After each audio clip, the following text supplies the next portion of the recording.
ഇയ്യോബ് അധ്യായം 31.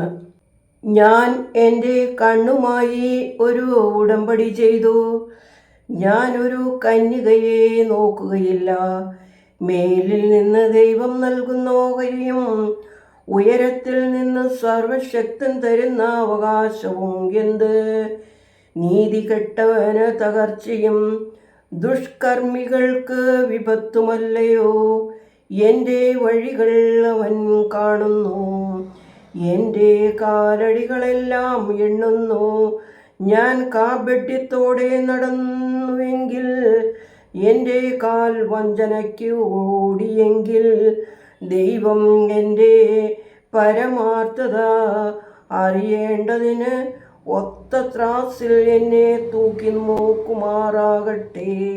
എൻ്റെ കാലടി വഴിവിട്ടുമാറിയെങ്കിൽ, എൻ്റെ ഹൃദയം എൻ്റെ കണ്ണിനെ പിന്തുടർന്നുവെങ്കിൽ, വല്ല കറയും എൻ്റെ കൈക്ക് പറ്റിയെങ്കിൽ, ഞാൻ വിതച്ചതല്ലാത്തത് ഭക്ഷിച്ചുവെങ്കിൽ, ഞാൻ നട്ടതല്ലാത്തത് ഞാൻ വളർത്തി ശേഖരിച്ചെങ്കിൽ, എൻ്റെ ഹൃദയം ഒരന്യ സ്ത്രീയിൽ ഭ്രമിച്ചു പോയെങ്കിൽ, കൂട്ടുകാരൻ്റെ വാതിൽക്കൽ ഞാൻ പതിയിരുന്നു എങ്കിൽ, എൻ്റെ ഭാര്യ മറ്റൊരുത്തന് മാവ് പൊടിക്കട്ടെ, അന്യസ്ഥലത്ത് അവൾ ഒപ്പമുണ്ടാകട്ടെ, അത് മഹാപാതകമല്ലോ.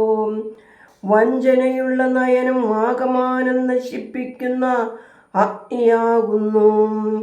എൻ്റെ എല്ലാ സമ്പത്തിനെയും അത് ഉന്മൂലം നശിപ്പിക്കും. എൻ്റെ ദാസനോ ദാസിയോ എനിക്കെതിരായി വ്യവഹരിക്കുമ്പോൾ അവർക്ക് ഞാൻ നീതി നിഷേധിക്കുകയും, ദൈവം നിലകൊള്ളുമ്പോൾ ഞാൻ എന്തു ചെയ്യേണ്ടു? അവൻ കൽപ്പിക്കുമ്പോൾ ഞാൻ എന്തു മറുപടി പറയേണ്ടു എന്ന് ഞാൻ പറയുകയോ ചെയ്തിട്ടുണ്ടെങ്കിൽ, അവനെ ഗർഭപാത്രത്തിൽ നിർമ്മിച്ചവനല്ലയോ എന്നെയും നിർമ്മിച്ചത്? ഒരേ ഗർഭാശയത്തിലല്ലോ അവൻ ഞങ്ങളെ നിർമ്മിച്ചത്.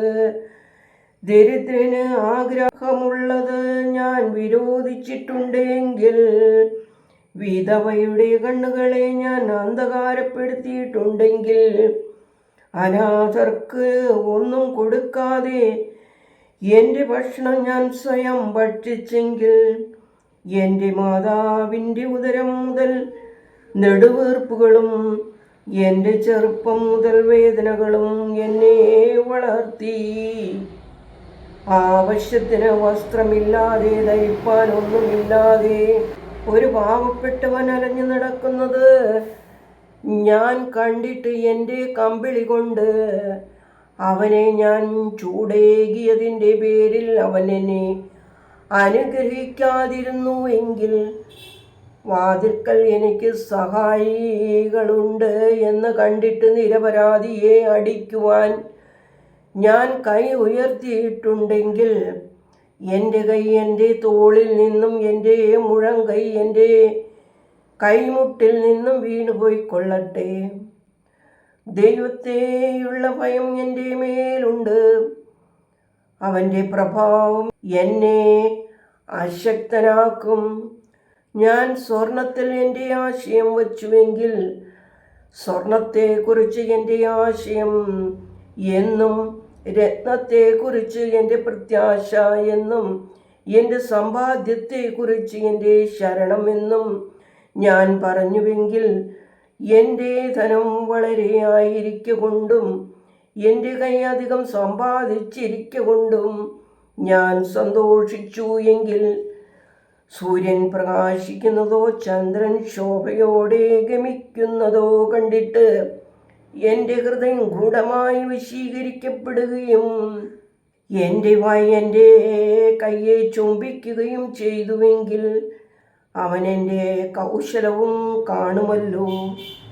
എൻ്റെ വൈരിയുടെ നാശത്തിൽ ഞാൻ സന്തോഷിക്കുകയോ അവൻ്റെ അനർത്ഥത്തിങ്കൽ ഞാൻ നിഗളിക്കുകയോ ചെയ്തു എങ്കിൽ, എൻ്റെ വായ് പാപത്തിനും എൻ്റെ ഉള്ളം ഇവയിൽ ഒന്നിനെങ്കിലും ഞാൻ സമർപ്പിച്ചിട്ടുണ്ടെങ്കിൽ അവൻ്റെ മേശയിങ്കൽ മാംസം തിന്നു തൃപ്തി വരാത്തവർ ആറും എന്നിങ്ങനെ എൻ്റെ കൂടാരത്തിലെ ആളുകൾ പറഞ്ഞില്ലെങ്കിൽ പരദേശി വീതിയിൽ പാർക്കേണ്ടി വന്നിട്ടില്ല.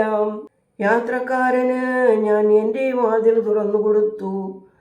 ഞാൻ മനുഷ്യനെ പോലെ എൻ്റെ ലംഘനം മറച്ചു വച്ചിട്ടുണ്ടെങ്കിൽ, എൻ്റെ അകൃത്യം രഹസ്യമായി മറച്ചു വച്ചെങ്കിൽ, ബഹുജനശക്തിയെ ഞാൻ ചവിട്ടി മെതിച്ചിട്ടുണ്ടെങ്കിൽ, അനേക വംശങ്ങൾ എന്നെ തകർക്കട്ടെ. ഞാൻ വാതിൽക്കൽ നിന്ന് ഒരു മനുഷ്യനെയും തിരിച്ചു വിട്ടിട്ടില്ല. ചിന്താശൂന്യമായി ഞാൻ സംസാരിച്ചതുമൂലം ദൈവത്തിൻ്റെ വൈരാഗ്യം എന്നെ താഴ്ത്തി. അയ്യോ, എൻ്റെ സങ്കടം കേൾക്കുന്നവൻ ഉണ്ടായിരുന്നു എങ്കിൽ കൊള്ളായിരുന്നു. സർവശക്തൻ എനിക്കുത്തരം നൽകുമാറാകട്ടെ. മനുഷ്യൻ്റെ വിധികളുടെ രേഖയിൽ അവനത് എഴുതട്ടെ. അവനെ ഞാൻ എൻ്റെ ചുമലിൽ വഹിക്കുമായിരുന്നു, ഒരു മകുടമായിട്ട് അത് അണിയുമായിരുന്നു. എൻ്റെ കാലടികളുടെ എണ്ണം ഞാൻ അവനെ ബോധിപ്പിക്കും. ഒരു പ്രഭു എന്ന പോലെ ഞാൻ അവനോടടുക്കും. വില കൊടുക്കാതെ ഞാൻ അതിൻ്റെ വിളവ് തിന്നുകയോ അതിൻ്റെ ഉടമസ്ഥരുടെ പ്രാണൻ പോകുവാൻ സംഗതിയാക്കുകയോ ചെയ്തു എങ്കിൽ, എൻ്റെ നിലം എൻ്റെ നേരെ നിലവിളിക്കട്ടെ, അതിൻ്റെ ഉഴവുചാലുകൾ ഒന്നിച്ച് കരയട്ടെ. ഗോതമ്പിന് പകരം കാരമുള്ളും യൗവനത്തിനു പകരം കളയും മുളച്ച് വളരട്ടെ. ദൈവമേ, സ്തുതി നിനക്ക് യോഗ്യമാകുന്നു. പാറകുമോ